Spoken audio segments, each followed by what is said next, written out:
Johannes hoofstuk 9, die gedeelte wat ons vandag lees uit die Nuwe Testament. Jesus genees in 'n man wat blind gebore is. Terwyl Jesus wegstap, sien hy 'n man wat van sy geboorte af blind was. Sy disippels vra hom toe: Rabbi, deur wie se sonde is dit dat hierdie man blind gebore is? Sy eie of sy ouers sin? En Jesus antwoord: dit is nie deur sy eie sonde nie, en ook nie deur sy ouers sin nie, maar hy is blind sodat die werke wat God doen in hom gesien sal kan word. Solank as dit nog dag is, moet ons die werk doen van hom wat my gestuur het. Die nag kom wanneer niemand kan werk nie.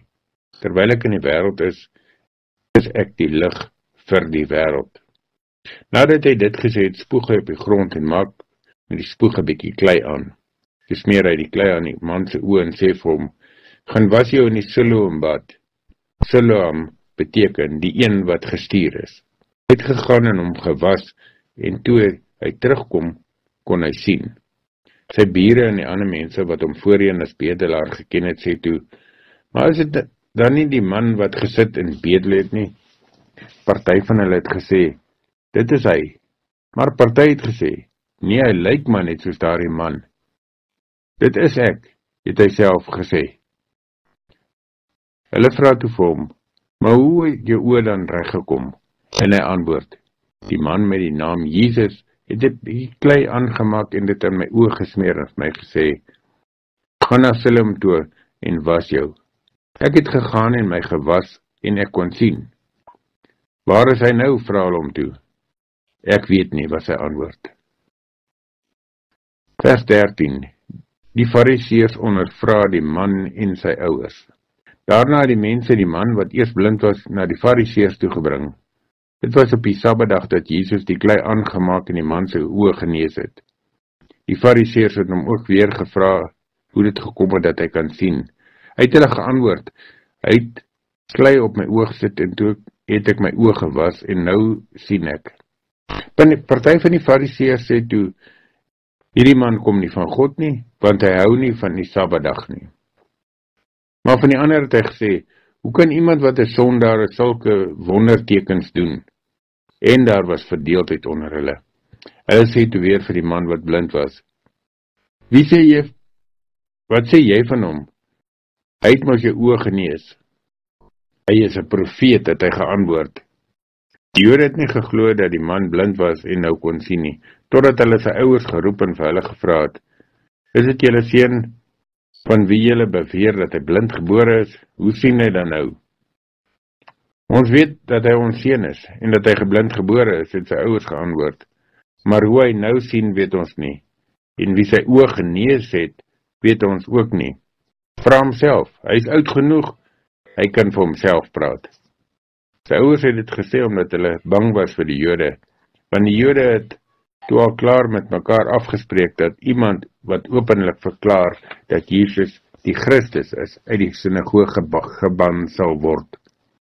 Daarom het sy ouers gesê: hy is oud genoeg, vra hom self. Vers 24. Die man word uitgeban. Die Jode het die tweede keer die man wat blind was geroep en vir hom gesê: gee die eer aan God, ons weet hierdie man is 'n sondaar. Daarop sê hy: of hy 'n sondaar is, dit weet ek nie. Een ding weet ek wel, ek was blind en nou sien ek. Hulle sê toe vir hom: wat het hy met jou gemaak? Hy het jou oë genees. Ek het julle mos al vertel en julle het nie geluister nie, antwoord hy. Hoekom wil julle dit nou weer hoor? Julle wil tog nie ook disippels van hom word nie? Toe skel hulle hom uit en sê: jy is 'n disipel van hom, ons is disippels van Moses. Ons weet dat God met Moses gepraat het, maar hierdie man, ons weet nie waar hy vandaan kom nie. Dis daarom snaaks, sê daar op hulle: julle weet nie waar hy vandaan kom nie, en tog het hy my oë genees.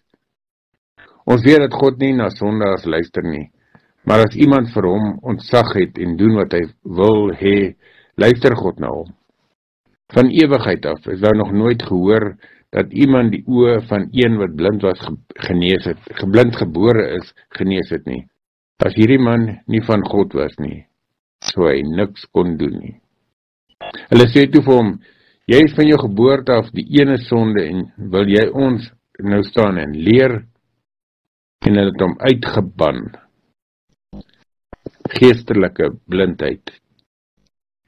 Jesus het gehoor dat die Jode die man uitgeban het. Toe hy hom kry, vra hy vir hom, glo jy in die Seun van die mens? En hy het geantwoord, lees dit meneer, sodat ek in hom kan glo. Jesus het vir hom gesê, jy sien hom, dit is hy wat met jou praat. Die man sê toe, ek glo, Here, en hy het hom aanbid. Toe sê Jesus, ek het na hierdie wêreld toe gekom om die mense voor 'n beslissing te stel, sodat die wat nie kan sien, en die wat sien, kan blind word. Party fariseërs wat by hom was, het dit gehoor en vir hom gesê, ons is mos nie blind nie. Jesus antwoord hulle, as julle blind was, sou julle nie skuldig gewees het nie, maar nou sê julle, ons sien, daarom bly julle skuldig. Gedeelte waar dit gaan oor 'n man wat blind gebore was in Johannes hoofstuk 9. Wat Jesus kom, klei aanmaak, op sy oë sit en hy kan sien. Die probleem vir die fariseërs, of die geleentheid vir die fariseërs, om met Jesus die stryd aan te knoop en 'n rede te kry om hom te vervolg, is die feit dat dit 'n Sabbatdag was. Nou ons sien telkens dat sodra dit 'n Sabbatdag is, dan is dit vir die Jode 'n goeie geleentheid, 'n metode om Jesus mee aan te val, 'n stok om hom mee te slaan. Ons weet wel een ding, dat hierdie man op 2 maniere leer sien het. Om 2 maniere leer sien het. Die een is dat hy net kon sien, soos al die mense kan sien. En die tweede is dat hy kon sien geestelik, hierdie geestelike blindheid wat Jesus van praat. Dat hy gekom het om party blind te maak, maar party om te kan sien. Die vraag vanmôre is, sien ek en jy geestelik?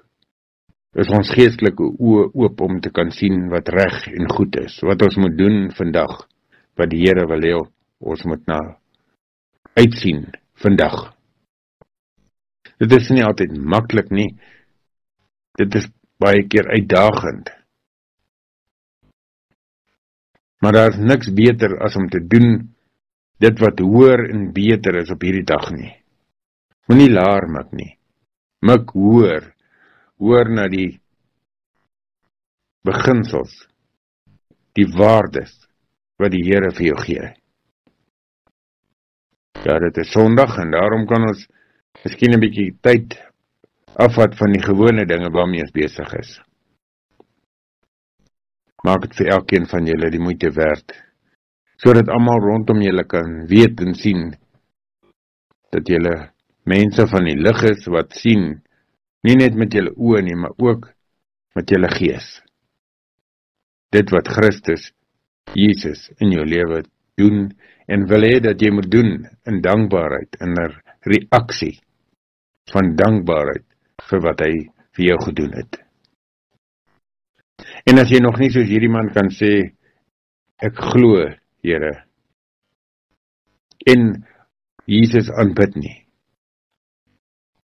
vra ek jou dat jy ook na die Here toe sal gaan, dat hy jou oë sal oopmaak, dat jy hom kan sien en sal kan sê, soos hierdie man wat blind was, ja ook geestelik blind was, en sê, ek glo, Here, en aanbid hom.